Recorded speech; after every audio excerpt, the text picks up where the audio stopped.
Hello, this is Strategy Miscellany, and this is episode 5 of our Kerbal Space Program campaign. And this is Luna 5, which is going to go to the moon. So, we have our starting stage here, a bunch of solid rocket boosters, one liquid fuel booster. We've got our second descent stage that gets us almost into orbit.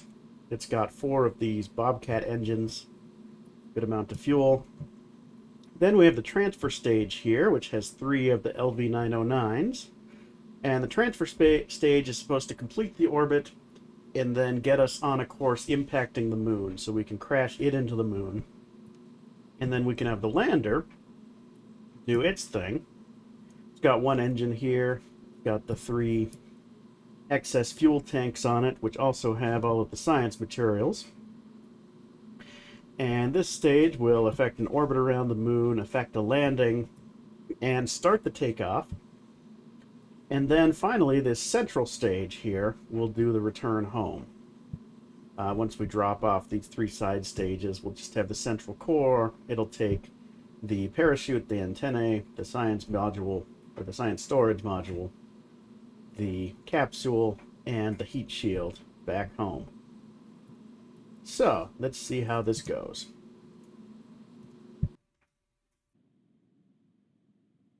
Now, you may notice that the landscape looks a little different, particularly the mountains have a real kind of Thomas Kinkade glow to them. And I'll explain that in just a second here. So let's set everything up here. We have Melsil Kerman, she is our pilot today. And 3, 2, 1... ignition. Very slow start to this thing. It just barely has enough force to get it up above the ground. You can see the thrust to weight ratio is 1.25 right now. But as we burn through this fuel, it's going to get faster.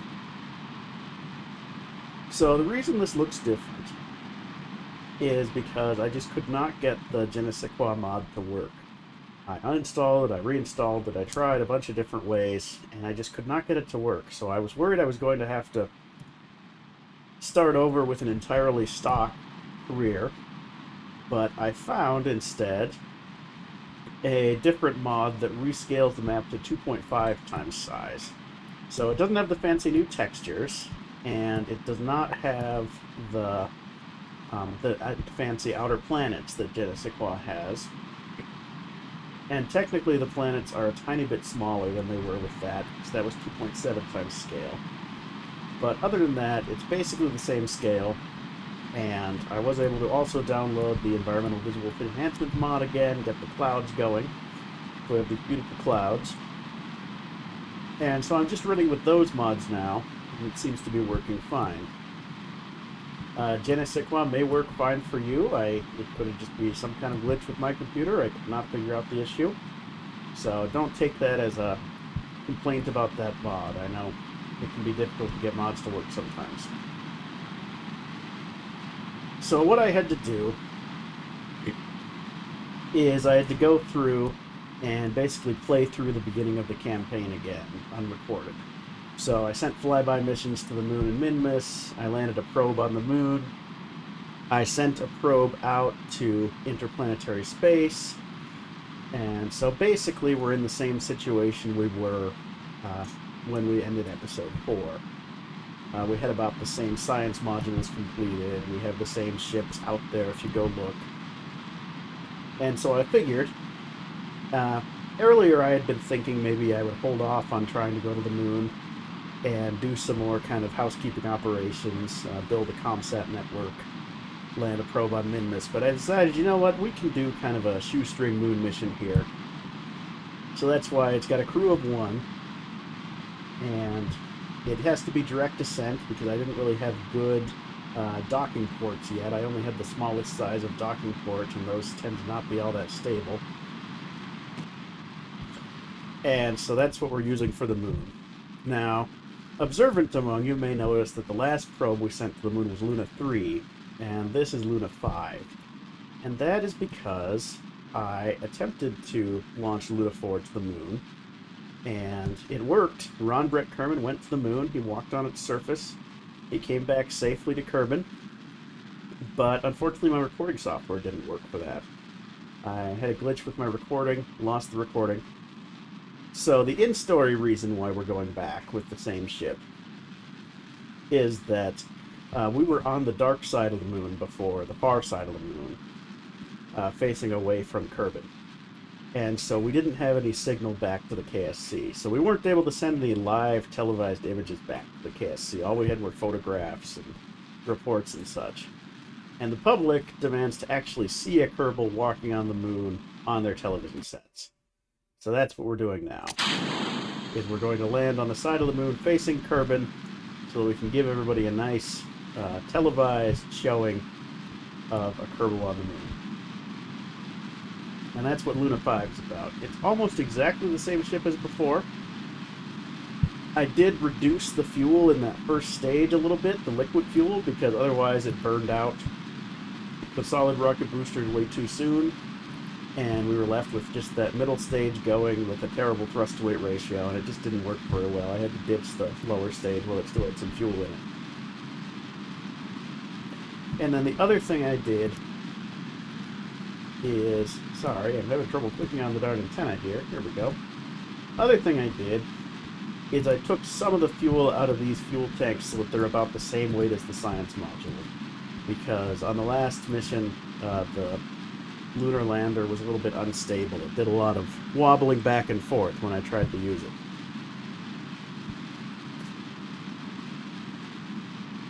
So those are the changes I've made.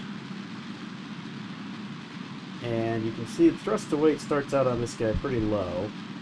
But let me see my time to apoapsis here. Okay, that's still pretty good. So we're going to get most of the way to apoapsis on this stage. And then we're just going to fully circularize with this last stage here. So now that we're getting up to about 140 kilometer apoapsis, I'm going to basically heel over to 90 degrees and see if we can get this to work.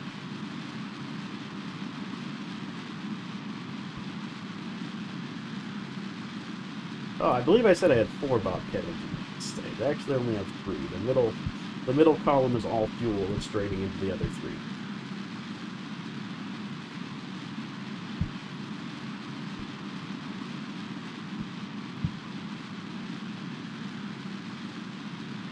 Alright, so I'll go ahead and skip ahead here until we're reaching orbit. I will see you in a bit.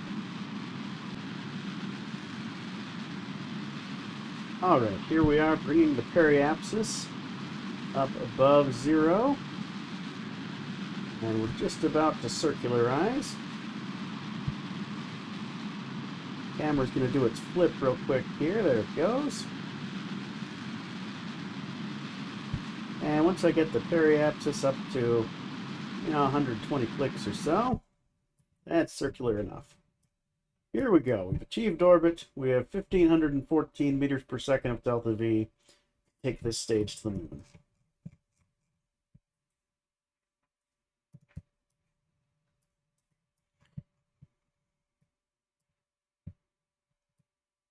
Now I was just looking to see if I can see where old Luna 4 landed here. I could have planted a flag, of course. I don't see it. That's alright, we'll look another time. So let's go about here and get ready for our burn to the moon. Oh, I almost forgot. Gotta set it as our target.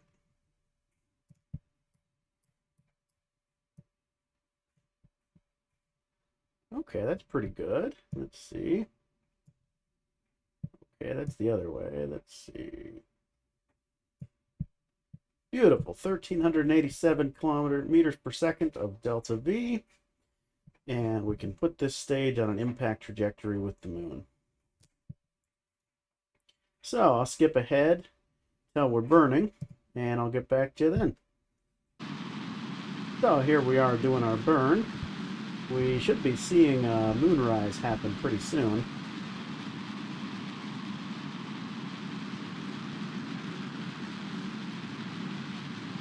Just watching here, I'll accelerate it a little bit.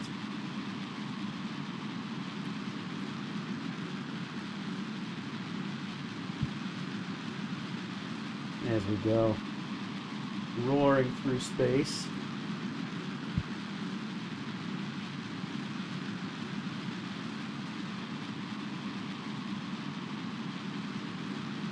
The good news about this design is it's a bit over-engineered, so if we screw up, there's a bit of extra delta V to fix our problems. Not so much this stage, we might have to leave this stage in space if we mess up, but the landing stage and return stage each have some extra delta V on them. So that should hopefully prevent any issues. I better turn it back to 1x speed. We're getting toward the end of our burn. You can see the moon rising.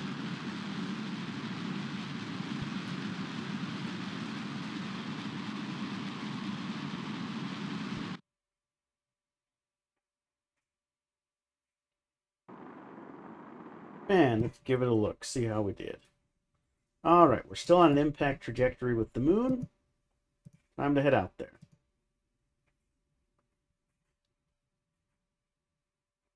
There it is. There we are.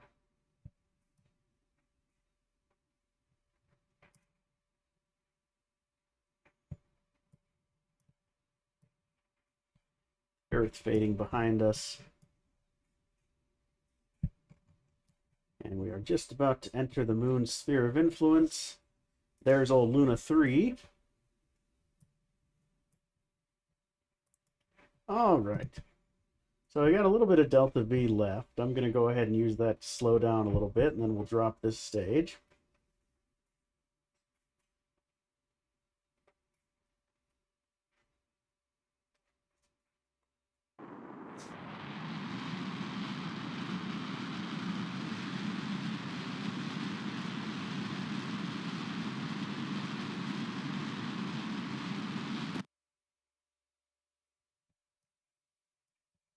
All right, time to drop the stage.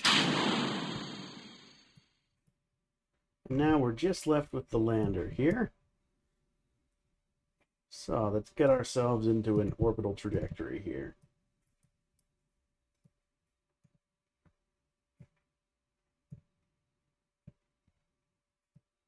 Burn up and back, get us a good periapsis, and then at periapsis we'll do another burn to circularize.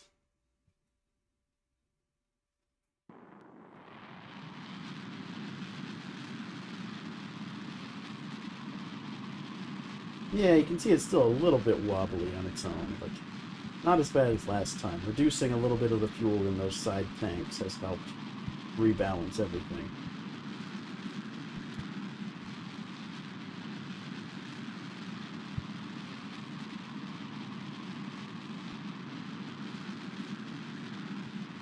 And periapsis is coming up. And let's stop it here. 54,000 meters, looks good. Then we can come back here, and we can get into an actual orbit.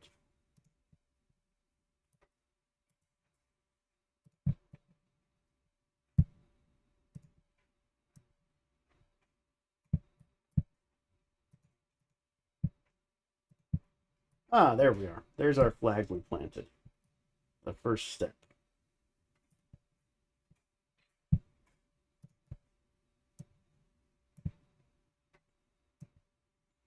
Bring this into a nice low orbit around the moon. And we'll warp to the point in just a second here. You can see everything looks a little bit more, you might say, exaggerated. The Je ne sais quoi mod really insists on realism, and maybe even a little too much, you might say. Makes everything sort of a little bit drab in some cases. The base game is much more cartoony. And no, you can argue about the merits of that really either way, I would say.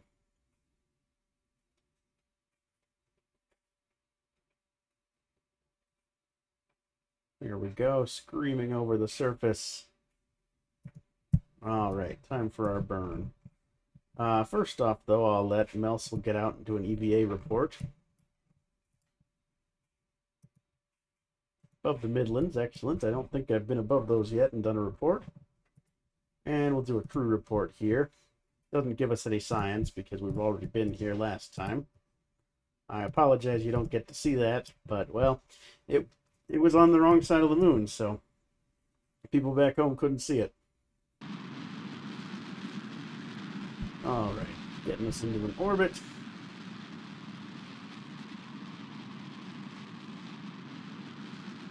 and I'll get back to you when we're in orbit. So we have achieved an orbit around the moon, and I think I see where I want us to land. You see this crater here? I think that would be quite a good landing zone. We haven't been there yet. It's facing Kerbin, in the sun. Craters are usually a pretty good, nice flat space to land. So that should work perfectly. I just have to adjust our trajectory a little bit so that we get there.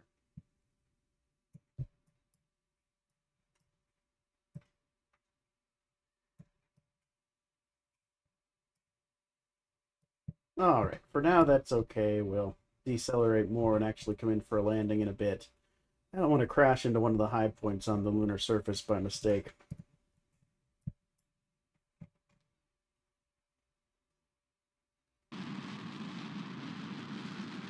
Go ahead and do the burn.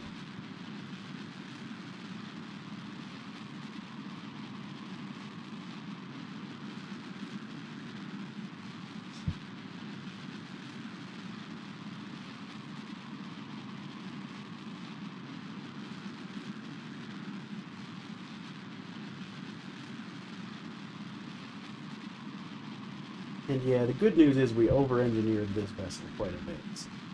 We left a large margin for error in terms of having enough delta V to do what we need to do. So here we are. Now we just come around, and then maybe about here we'll do a deceleration burn and drop right onto the surface.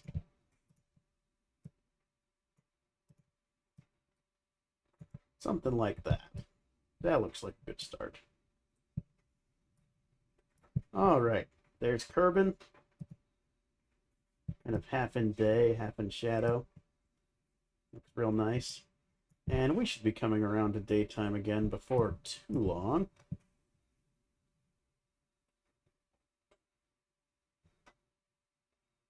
We come around, there's the sun coming up.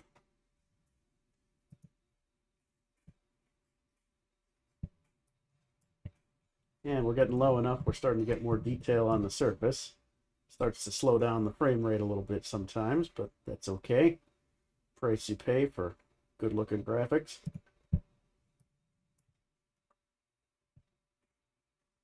All right, here we are. 28,000 meters above the surface. Ready to begin our descent. I extended the landing legs some time ago, so they're already ready.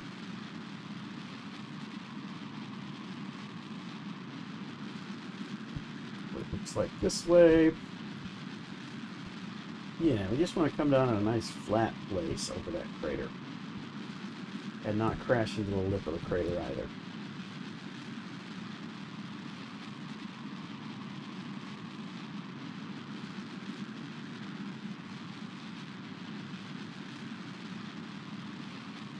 Our engine is not great, but it is still 4 times lunar gravity in terms of thrust to weight ratio.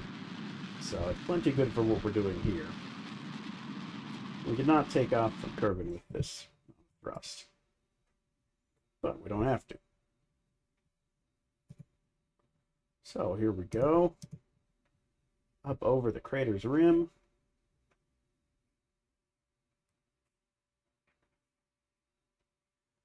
Pretty soon I'll be doing another deceleration burn.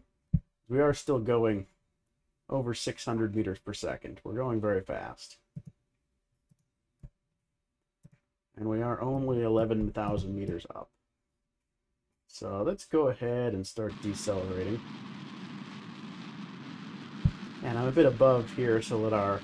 Basically I'm compensating for gravity so that our end point ends about the same place, even though I'm decelerating. That's the concept anyway.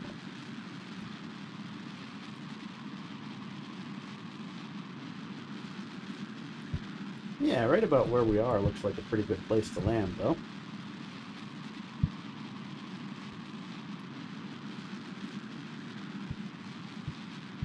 Fun. Kerbin. Usually pretty hard to see Minmus. It's so small, as the name implies, that I'm usually not able to see it well around the moon. When you're on Minmus, you can see the moon and Kerbin quite well, and you can get a nice picture of all three of them together.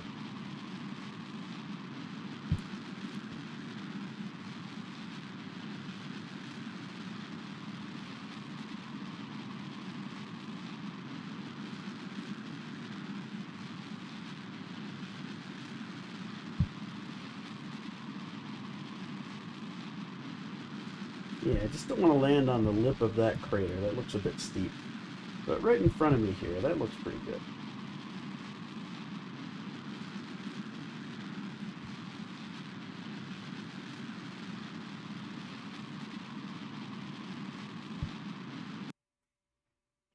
Let it coast for a little bit.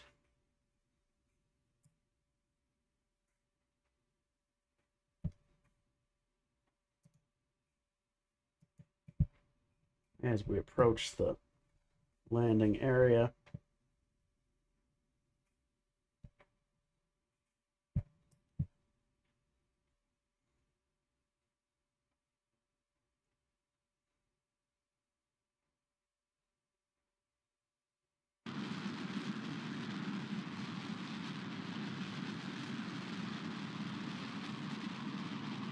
And down we go. I have to admit, I still find these airless landings still a little bit nerve-wracking.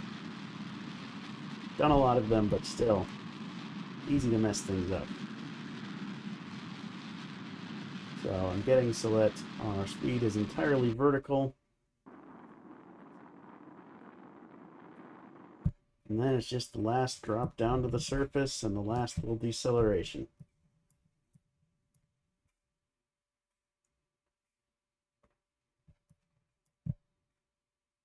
You can see our shadow over there.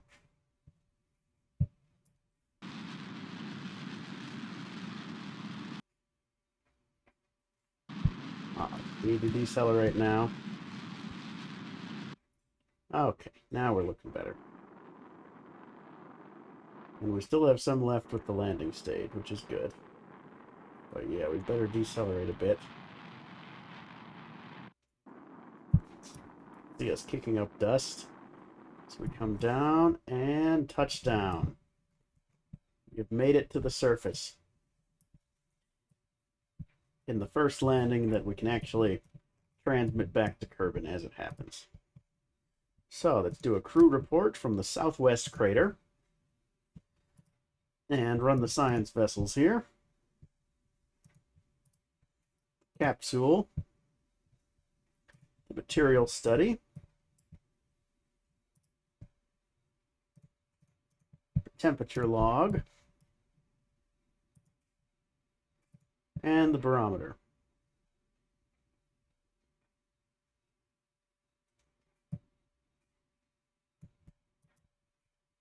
As you might know, there is no air pressure on the moon. Collect all the data, and now we let Melcel take a walk out. This ship also, it's very minimalist, doesn't have any ladders, so she's going to have to use her jetpack here. The real Apollo astronauts could not have used their jetpacks to fly on the moon, but the Kerbals have some pretty souped-up jetpacks. Let them do a lot. Here's a surface sample. Apparently it's radioactive. Kerbals don't seem to have to worry about radiation, though, so I'm sure it'll be fine. We make our report, and I see a little feature over there. I think I'm going to go investigate that, see if that's anything interesting. See that little rock over there, or maybe miniature crater. I'm not quite sure what that is, but I'd like to check it out.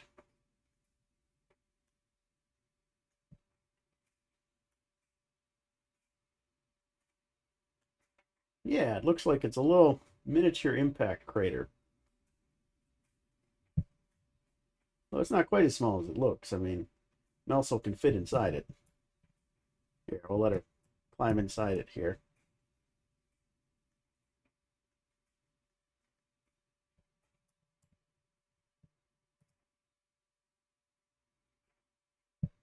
Unfortunately, she's not a scientist, she's a pilot, so she's not able to take a surface sample specifically of this here. But it's a nice little shot. See if I can get Kerbin up in the sky, too. Jump.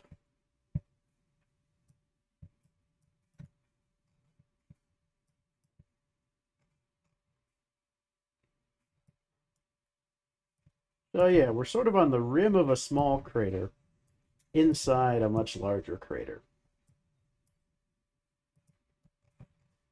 And we're going to plant our flag.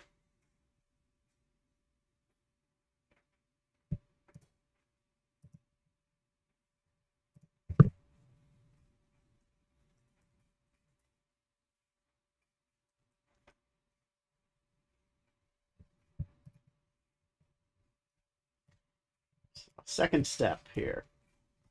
Take a shot with the flag. Beautiful. Out in the magnificent desolation. Do a jump.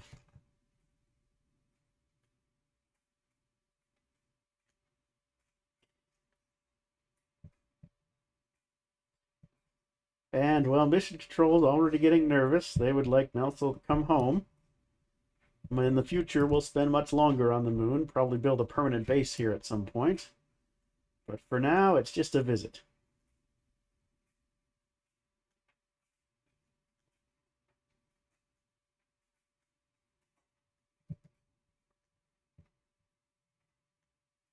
So she returns back to the ship. Have to find which side of the ship I came out of again. I think it was over here. Yeah, there's the crew hatch.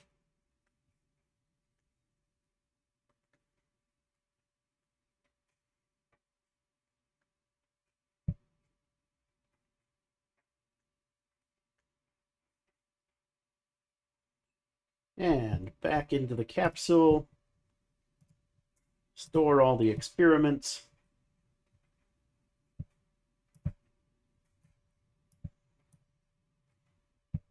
And it's time to go home. 3, 2, 1. Mission. Turn ourselves towards 90 degrees so we can go with the rotation of the moon. Now, to be honest, I probably have enough here to do a hop to another biome. But we're just going to fly home this time. We're not going to do anything super fancy. This is the first mission you're seeing after all. We'll keep it simple.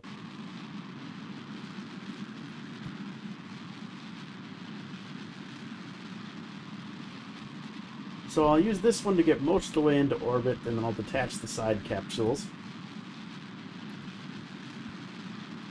See if I can get a good report from this one here. Well, that's better than nothing. We'll store that.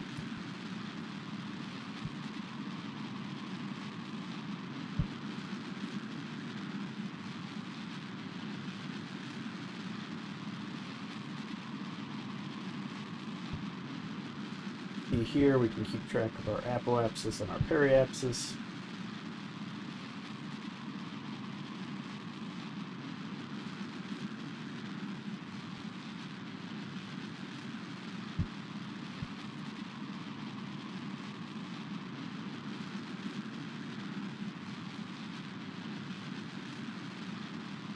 And once this runs out, we'll detach the side stages here.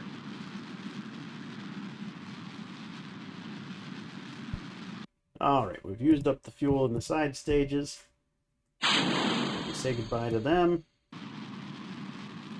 And we continue to boost home with the central core.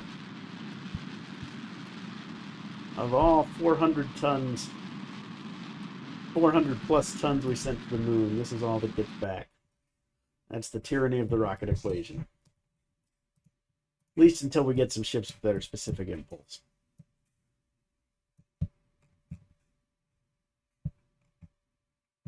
All right, so we go up to here. And we'll circularize, and then we'll get ready to go home.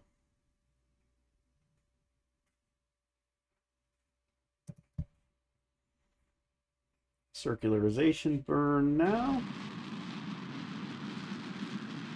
With so much less weight, our thrust-to-weight ratio on this is much better. It's now over 1G.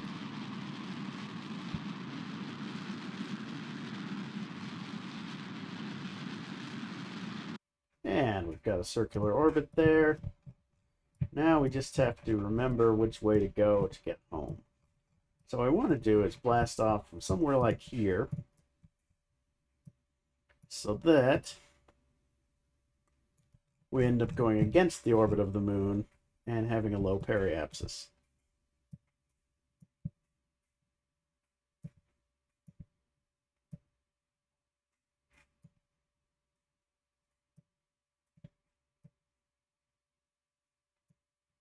Some of it has to do with the sideways direction, of course. But there we go. We have a periapsis in atmosphere. Skip ahead to the node. Go roaring around the moon. And let's go home. And the good news is we'll have a good chunk of delta V left to slow ourselves down. So we don't have to hit Kerbin's atmosphere at full speed returning from the moon. So we can have a bit of a gentler landing for Melzel than we would otherwise.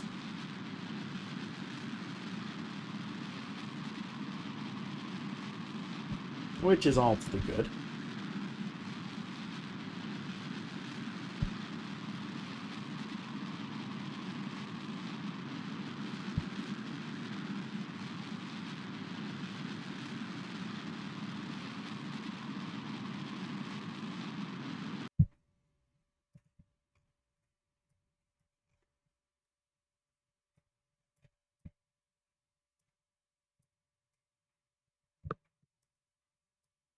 All right, it's time to say goodbye to the moon and go back home. Whirls away below us.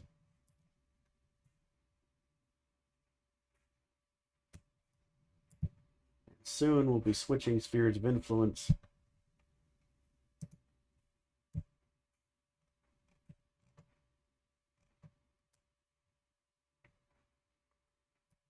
And then it's time for the long trip back towards Kerbin.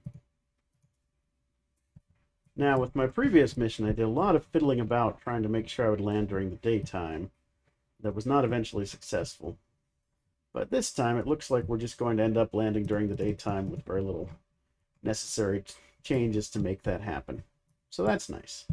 Or at least kind of at sunset. So once we get a little closer, I'll start decelerating here. We're still a few million, well, we're still over 1 million meters up.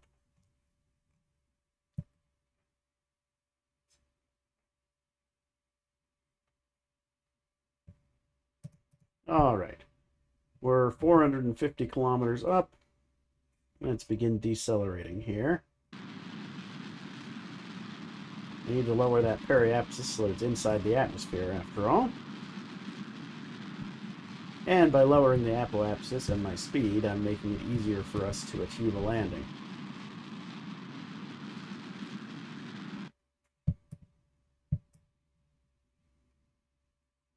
Now, I want to continue decelerating, but I don't want to lower the periapsis too much. I'm trying to keep it sort of balanced here at about 30,000 feet or 30,000 meters or so.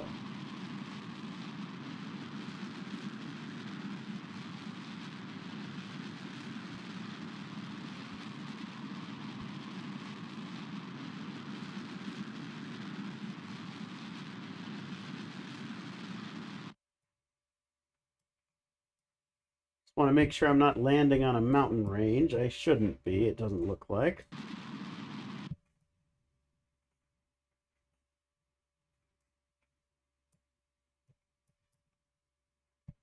Alright, this should work pretty well. Let's go ahead and detach our last stage here, leaving us with just the heat shield, the capsule, the science module, the parachute, and these antennae, which I'm going to retract so that they don't burn up in the atmosphere, or at least they're less likely to do so. And we come in towards the atmosphere. We should hit atmosphere at about 87,000 meters, as I recall.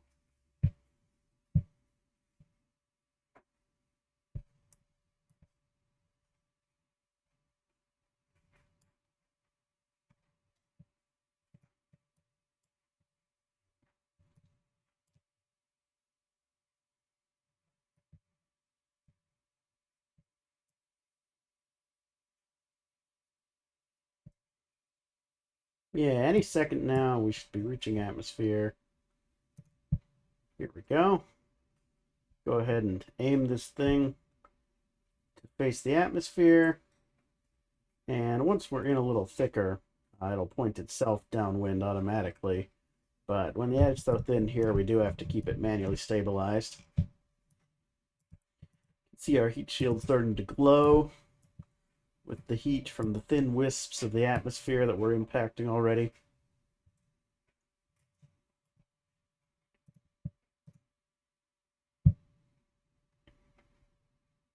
So far, the deceleration is very minimal. But as we get into the thicker air, it'll really start. And probably, once we start getting some real ablation going, we'd probably be visible as like a shooting star from below. Yeah, about now, we start having these ablative dust kind of coming off the heat shield here, trails of heat coming behind us. I think we'd look like a shooting star coming into the atmosphere at this point.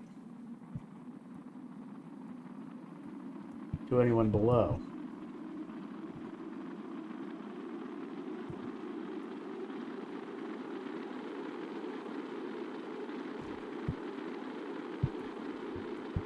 Yeah, now the deceleration's really hitting in earnest. We're getting over 1G.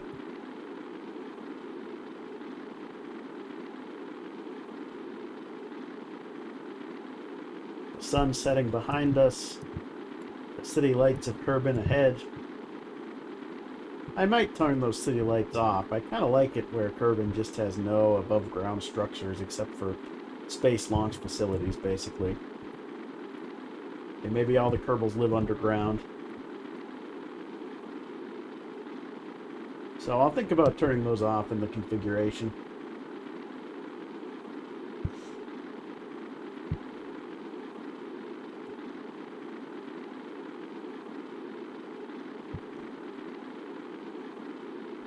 And we're getting up to 5Gs or so. This is the rough part of the return for our pilot.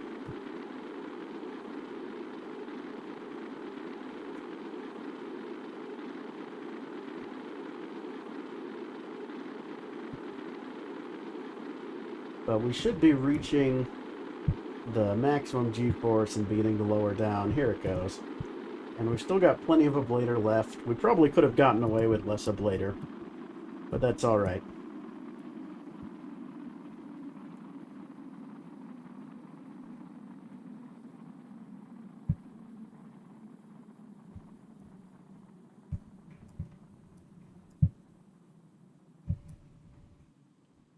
Sun has set. We're kind of coming in twilight.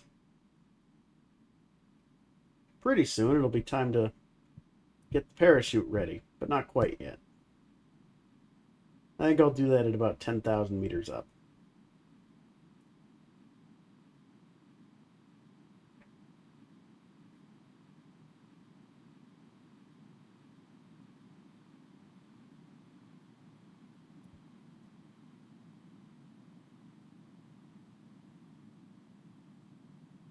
Yeah, I'm not really sure how I feel about these city textures.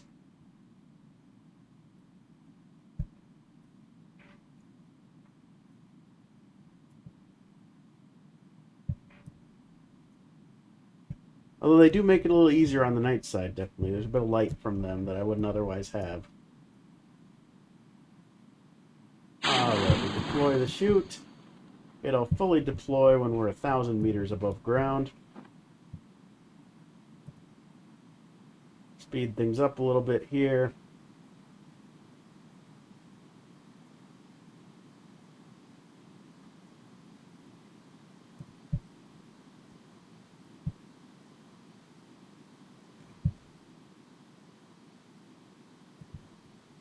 There's the chute.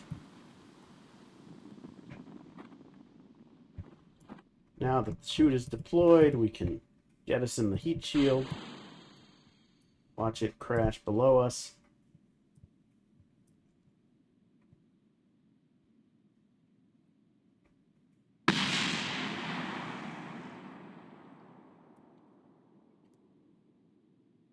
And we come in for our landing. on the grasslands near a city, maybe in a cow pasture or something like that, if Kerbals have cows.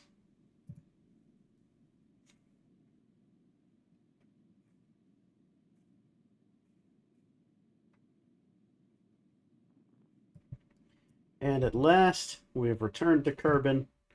We recover the vessel. And we get a broad spectrum of science from it. And also levels up to level 1. So with our first moon landing, I completed this tier. So now we're in this tier here. I'd like to get these heavier engines here. The mainsail is really a great mainstay of the program. It's excellent. So we'll get that. And let's see. What else is critically important here? Well, I'd like to get some of those better docking ports, these here, so that I can do an Apollo-style mission. And that's all we can afford for now from the science building. Oh, that's interesting. I don't know what's causing the sky to do that at that exact moment. A little bit goofy. But regardless, we have made it back from the moon. Next time, we'll do the probe to Minmus that we haven't done yet. We'll do setting up a ComSat network. And we'll probably do an example research station, too. Some of the things we've developed with the technologies here, we can set up, for example, a mystery goo monitor, a weather station, and a probe core for that, and then a solar generator to power all of that. So I think we'll put up a polar weather station. We'll send a crew of Kerbals up because you need a scientist and an engineer to do it on just a suborbital hop and just demonstrate what that looks like. Get a nice view of Kerbin's north or south pole. So for now, thank you very much for watching and have a great day.